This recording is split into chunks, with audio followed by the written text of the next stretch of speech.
Have you ever pondered what hidden horrors linger behind the shuttered doors of old rural families? The story I bring to you today was buried for nearly a century, tucked away in the shadowed hollows of Western Virginia. It is the story of Jedidiah Blackwood, not merely a man or a family, but a chilling testament to what unfolds when isolation and unchecked authority converge. The valleys that held the Blackwoods kept secrets darker than most would dare imagine. I unearthed dusty court records, forgotten for decades, alongside the notes of local physicians who witnessed the grim outcomes of this twisted lineage. What I found stretches far beyond conventional notions of human depravity and inheritance. It left me shaken, unsettled in a way few historical discoveries can. The Blackwoods' way of life, their unyielding family standards, produced devastating genetic consequences, lessons crucial to understanding human heredity. These truths rarely appear in textbooks, but they are real, brutal, and undeniable. If you seek the hidden stories of rural America, subscribe now. Our series will guide you through the forgotten families whose shadows linger over the land. What unfolded within the Blackwood homestead will forever alter your perception of the Appalachian backcountry of the 1920s. The charred remains of the Blackwood house still sit in Pine Hollow, McDowell County, Western Virginia. The soil itself seems impregnated with the acrid scent of ashes.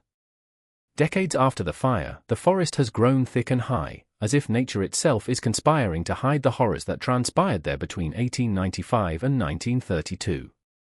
Locals avoid the valley, visitors report an inexplicable unease, a suffocating dread that seeps into the bones.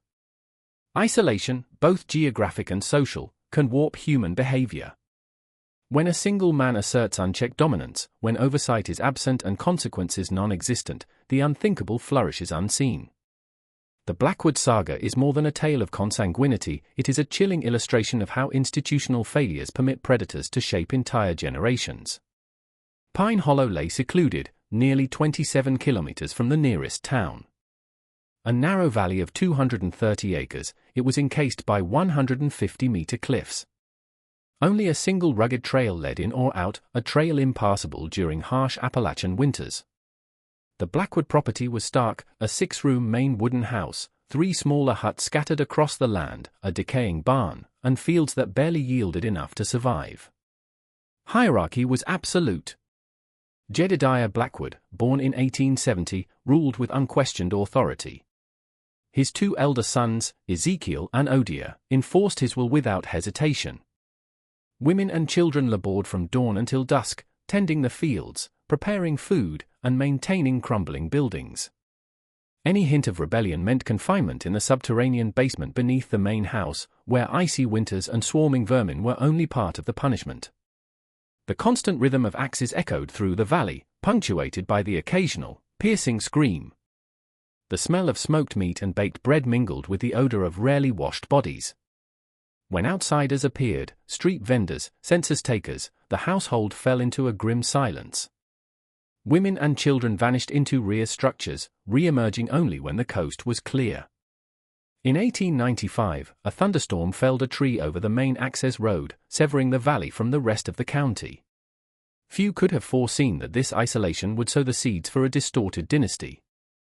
Jedidiah himself was imposing, almost 2 meters tall, and possessed uncanny knowledge of medicinal plants. He could extract tinctures and prepare salves capable of curing everything from fevers to deep lacerations. His skill earned him respect, even beyond Pine Hollow's isolation. When the 1904 diarrhea epidemic swept the county, it was Jedidiah's herbs and roots that saved dozens of children. This reputation granted him movement among communities that others would meet with suspicion. He even led hymns at Welsh Methodist meetings, his commanding voice earning reverence. Authorities visiting the property observed a seemingly self-sufficient family, healthy and orderly. Jedidiah meticulously recorded weather patterns, harvest yields, and births. He could recite scripture passages from memory, blending spiritual authority with apparent erudition. This duality created a perfect shield, externally revered, internally tyrannical. No one questioned the sudden appearance of new children on the property, always explained as orphans or distant relatives welcomed by Jedidiah's generosity. The first disturbing cracks appeared in 1905, when Martha, Jedidiah's wife, noticed him spending nights with their teenage daughter. The following morning, Martha was found at the base of a cliff with a broken neck, officially declared an accident during herb collection. By 1908, Jedidiah's eldest daughter, Sarah, gave birth to a child with malformed fingers and severe respiratory issues. Jedidiah claimed the child belonged to a brief union with a traveling merchant. The baby lived only 3 months. By 1912, Rebecca, the second daughter, bore twins with grotesque facial deformities. Both perished within weeks. Jedidiah kept these births secret. In 1915, the third daughter, Ruth, delivered a child with an exposed dorsal spine and died in labor, recorded by Jedidiah as puerperal fever. In 1918, Sarah's 13-year-old granddaughter gave birth to a child with severe intellectual disability and a misshapen head, who would live only 6 years in a semi-catatonic state. Between 1920 and 1927, records show at least 9 children born with profound anomalies, stunted limbs, congenital heart defects. Jedidiah meticulously documented every case in a locked notebook, noting predictable hereditary patterns and the consequences of maintaining an isolated, pure lineage. In 1929, an itinerant doctor named William Harrison was summoned to the Blackwood property to tend a severe case of pneumonia. What he witnessed shook him to the core.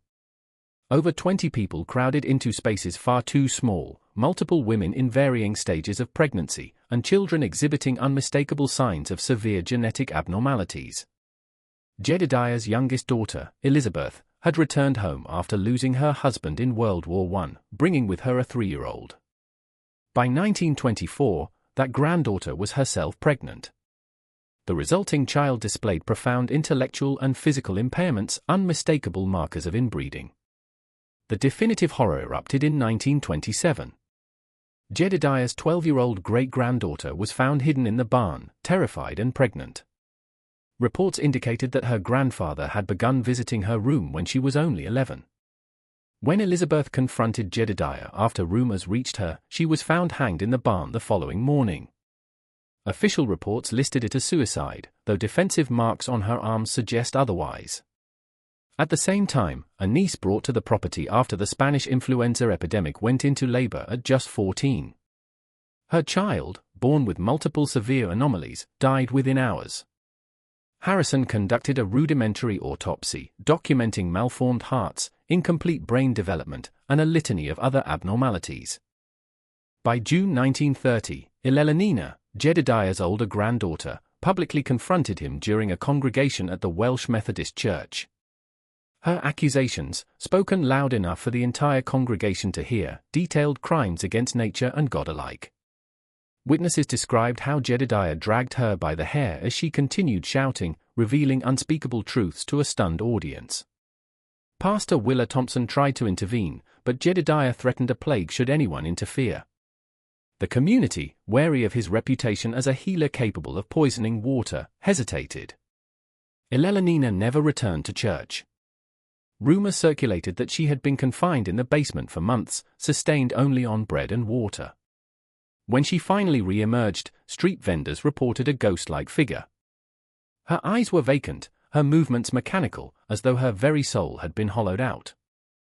On the night of August 13, 1930, during Jedidiah's birthday celebration, Elelonina served the family meal, rooted in poison she had learned to identify years prior.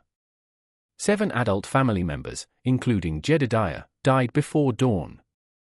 With the survivors, 18 children, many visibly marked by genetic anomalies, Elelonina led a grueling 30-kilometer march to the city of Welsh. Upon arrival, she handed over the meticulously maintained journal Jedidiah had kept for decades. The authorities discovered shocking evidence, records documenting 3 decades of forced consanguinity, clinical observations of hereditary progression, and even detailed drawings showing a distorted family tree with names repeated across generations. Secret rooms under the main house held rudimentary medical equipment and over 50 vials containing preserved fetal specimens, organs, and samples meticulously labeled. Jedidiah's records included precise kinship, expected deviations, and predicted outcomes from forced inbreeding. The sheriff, disturbed beyond measure, ordered the immediate destruction of these materials, a decision later criticized for erasing evidence crucial to understanding the full scope of the atrocities. A county doctor, however, secretly photographed portions of the collection before destruction. Rediscovered in 1978, these images became foundational to modern research on the case. In September 1930, Elelonina and the surviving children were transferred to Western State Hospital. Medical reports documented devastating physical and intellectual conditions. 5 children died within the first month, their fragile bodies unable to withstand hospital infections. Immune systems compromised by generations of inbreeding succumbed rapidly.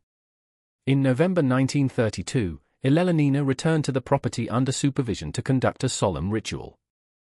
Each child placed a personal item, cloth, carved wood, a ribbon, into a central circle.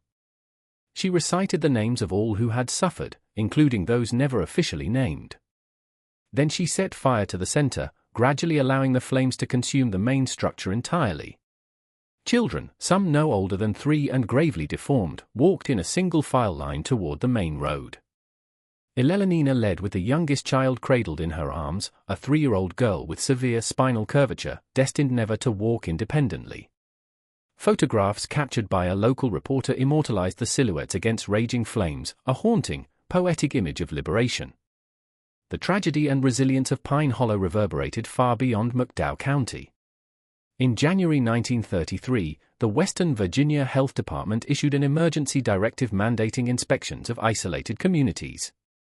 7 other notable cases of consanguinity were uncovered, though none mirrored the scale or methodical nature of the Blackwoods.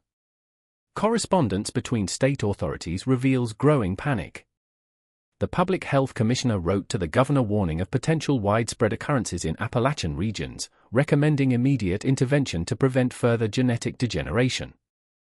Between 1933 and 1936, at least 12 fires occurred on isolated properties across southwest Virginia and eastern Kentucky. Investigations linked each case to families suspected of following the Blackwood methodology, hinting at clandestine replication inspired by Elelonina's actions. The term Blackwood method first appeared in a 1934 police report, describing the ritualized combination of poisoning with native plants followed by purification by fire.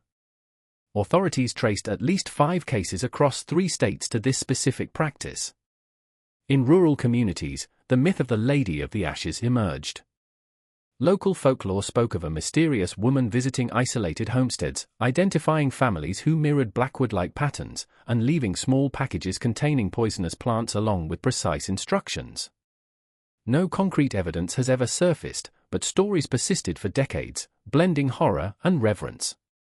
In 1935, a preliminary university study on the genetic implications of the Blackwood case was suppressed due to political pressure. Authorities feared public panic and potential damage to the state's reputation.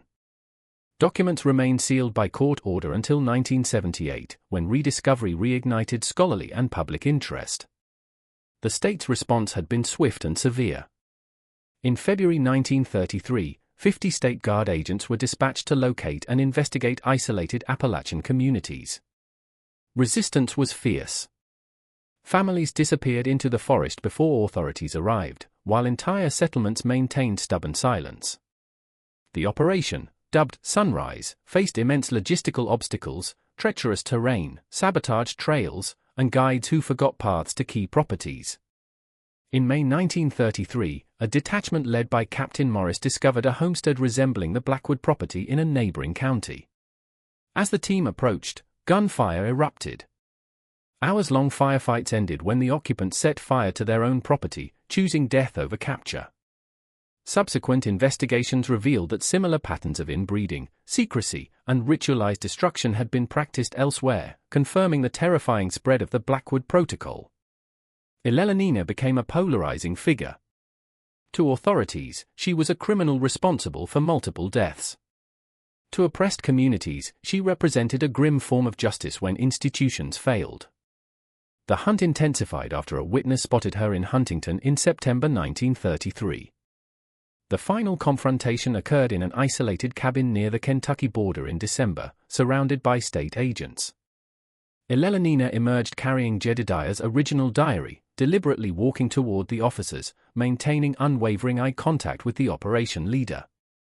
Her last words, recorded by multiple witnesses, became embedded in regional memory. Some ills are so deep that only fire can purify. Remember the children who could not speak for themselves. When an agent attempted to intervene, a devastating explosion tore through the cabin, killing 4 officers. Investigation revealed Elelenina had soaked the structure in kerosene and strategically placed shotgun charges. She perished in the fire. Her body was identified only by a family medallion found among the charred remains. The legacy of the Blackwood case transcends its immediate horrors. In Appalachian rural communities, a peculiar tradition arose. When a child is born with visible genetic issues, a small branch of the sakutoa plant is discreetly placed at the family's door. Not a threat, but a silent acknowledgement that the community watches, and that Blackwood-style atrocities will never be tolerated again. Folklore preserved Elelenina's story in a radically different light. In tales told on summer evenings, she is remembered as a fair avenger, a protector of innocence when formal systems failed. Supernatural elements infiltrate these stories, the ability to communicate with plants, sense predators by scent, and appear to children in danger. Midwives in the region adopted a similar symbolic practice, leaving small cloth dolls with protective herbs near cribs in families with questionable birth histories. A quiet, vigilant tradition ensuring the Blackwood standards would not rise again.